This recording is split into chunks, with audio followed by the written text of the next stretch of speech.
I do tend to always think of things from a bird's eye perspective, actually.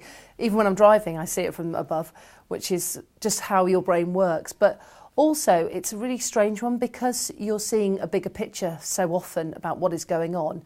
And although you are in that bigger picture, you've got to have an understanding of everyone's roles within it. And I think that is the key. And that's one of the business lessons that, I very much share, is that we are all part of a team, and it doesn't matter if you're up at 20,000 feet in the skies or if you're down on the ground. Everyone's got to know what their common goal is as well, and they've all got to be working towards it.